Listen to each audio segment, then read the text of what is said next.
We wake up to the smoke every morning, suffering from the poisonous toxins in the air. It is not fair on our pets. I have 3 pets and they are locked out. My dog is locked out every day. It is not fair on her that she has to breathe in that air. And it's not fair that we have been abandoned by the government. Communities who live near coal mines and coal-fired power stations, the air quality in those communities is not monitored adequately, the standards aren't tough enough, and when they're breached, there's no action taken. Now the concern, of course, through this fire has been initially carbon monoxide, but my concern was always the issue of PM2.5, which is the very fine dust that people breathe in as a result of fires like this. But the bottom line is people shouldn't be exposed to what they're being exposed to now, both in the short term and the long term. And what we should have seen right from the very outset is we should have seen an orderly process where vulnerable people, we knew this fire was going to go on for weeks, we knew that, and we've known that from the moment it started, and we've known that it may go on for longer again. What we should have seen is an orderly evacuation of vulnerable people, people who are at most risk, and then giving other people the opportunity to leave should they desire to do that. And that should have required governments to provide the sort of support and assistance that's necessary, both at a state and federal level. And I want to see a long, independent judicial inquiry into what's happened and how we can stop this from happening again. Like the one on the table? No, we need an independent judicial inquiry, and we can't have what's happened in the past, which is reports sitting on the table and an action not being taken. The bottom line is we are very concerned about people's health. I want to see more support being given. I want to see people being given accurate advice, and to say that there are no long-term health impacts is just wrong. It's just wrong.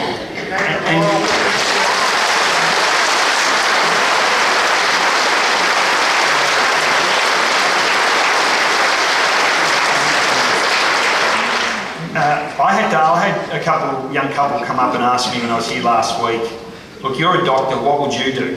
I know that evacuating a town like this and the support that's required is significant, but you know, you're a doctor, what would you do if you were living here? And I've got 2 young boys, they wouldn't be here.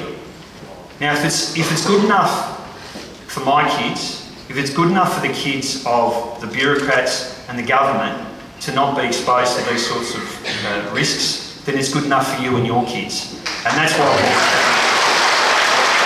You might be interested to know that over the last week I've contacted GDF Sewers, who own Hazelwood Mine. They declined to come today, which is no surprise. I think it is all about corporate greed. You are correct. Okay. Well, I didn't expect them to come, but I thought I'd give it a shot. As we're all painfully aware, most of us realise that browncoal cut mines have been part of the landscape in the Latrobe Valley for the last 80 years. Now, in that 80 years, there's been numerous fires, some very serious ones. 2 that come to mind was the 1930 fires in the Rawn open cut and the 77 fire in Morwell. Now, in 1980, there was a committee formed to get all the recommendations from these 2 fires and come up with what they call the fire service policy and code of practice. Now, what this practice was supposed to do was each mine in the valley was supposed to comply with it, and what that briefly is that each mine must have a comprehensive fire suppression system and a fire protection scheme, and that includes a reticulation system, pipe water right throughout the cut. Now, I've operated with that. If that's kept up to the letter, I've operated with that in the mine for probably 10 years. I was there, and I was full of confidence with it. It wouldn't let you down. It won't stop fires from coming into the cut, but it will contain and stop the spread. I left the mine 4 years after privatisation. I was there when Hazelwood Power Corporation was there. A couple of times that they wanted to remove pipe, but I wouldn't allow it because it didn't comply with the fire service policy and code of practice. I can't comment after when I left in '98, but all I can do is say that it didn't happen when I was there because I complied to the policy. So, as I say, I can't comment because I haven't been there for 16 years.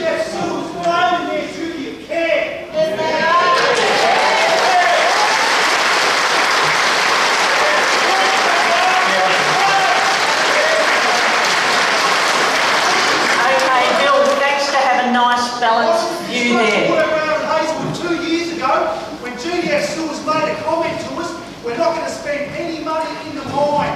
We're going to spend it all at the power station to pay our debt off. That's right. With the carbon monoxide. That is true, but and the old poison. As I exposed that not one of the representatives on stage could shoot me down with their jargon. I had this respirator, and still the government is denying the standards for this type of smoke. A P2 mask will not cover you against the toxins that have been released into the community. This is a limit.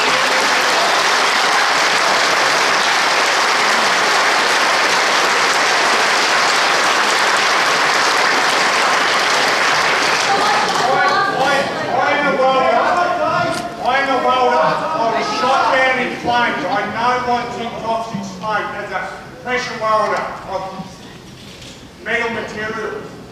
I told the authorities this is a minimum. They issue P2 masks. They are a dust mask. They do not take out particulates 2.5.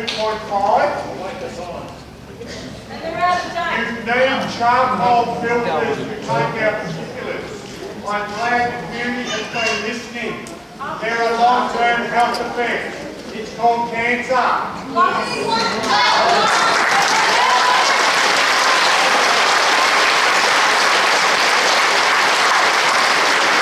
Even though we are inconveniencing our family who don't complain about the strain, we are undoubtedly causing them.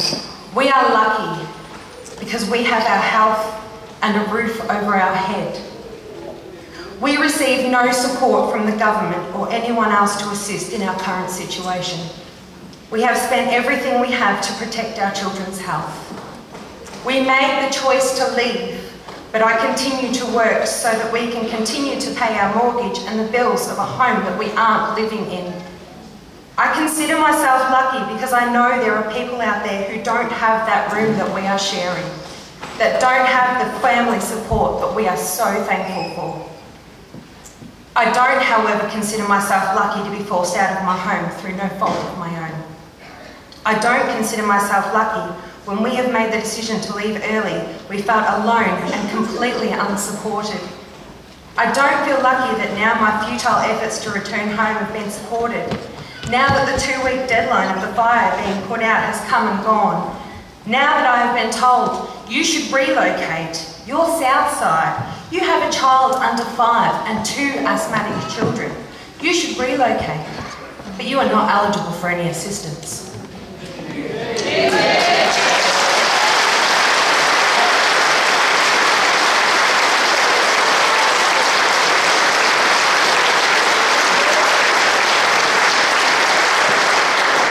The children of Morwell are sick.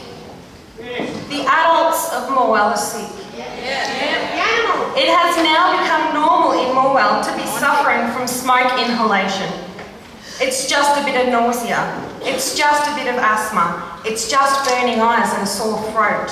The Chief Health Officer, Dr. Rosemary Lester, in this morning's Age said, quote, "There is not a lot of evidence that short-term exposure produces long-term effects."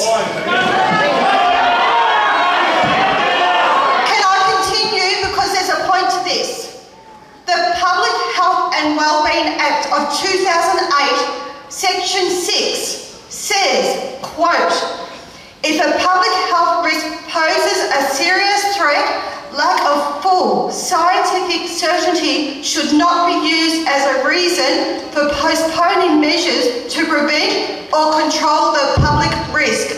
We need help now for everybody.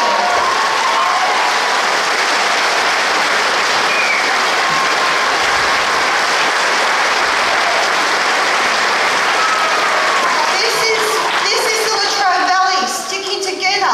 Latrobe Valley are good at that. We work together. We can act together.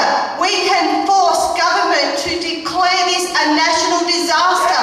The Health Act says so. The Health Act says so.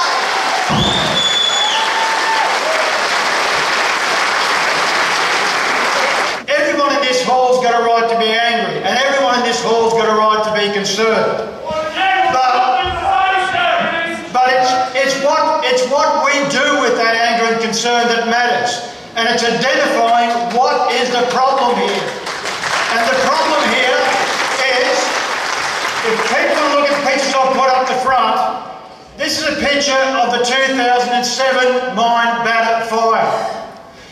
Now that occurred in 2007, they had an inquiry after that. The simplest inquiry could have told them that what you need to do is get rid of the batters, cover them over with dirt, and you won't have any more fires.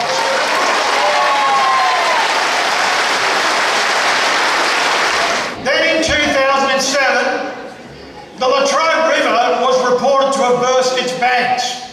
The Latrobe River didn't burst its banks. What happened is the regulator let the Lawn mine go far too close to the Latrobe River, and the batter collapsed, and the Latrobe River collapsed into the mine. Again, you've had your turn. Again, it was an example of regulation not being done by the government. Now, in 2011, we were without our Princess Freeway for how many months? 3, 5? Again, it was a mine failure. And again, it was the government and the regulators letting us down. Now, in 2012, the Morwell River diversion that goes through the Lawn mine, the one that won one award after another, one excellence award after another, collapsed. What happened there? Again, it was a regulator failure.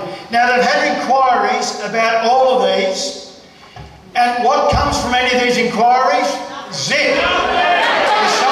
The same people come up with the same solutions, which is the companies have to do nothing.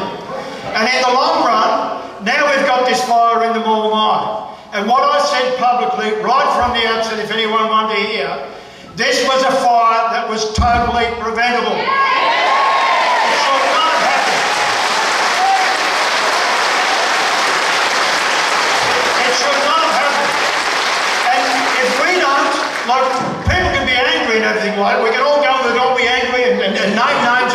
If we don't make sure that there's a fair income, independent inquiry with not the same Mr. Yes Men and Mrs. Yes Men's telling us that the companies have to do nothing, we'll have more and more of these fires. And what the government is planning for us is more of these open cut mines.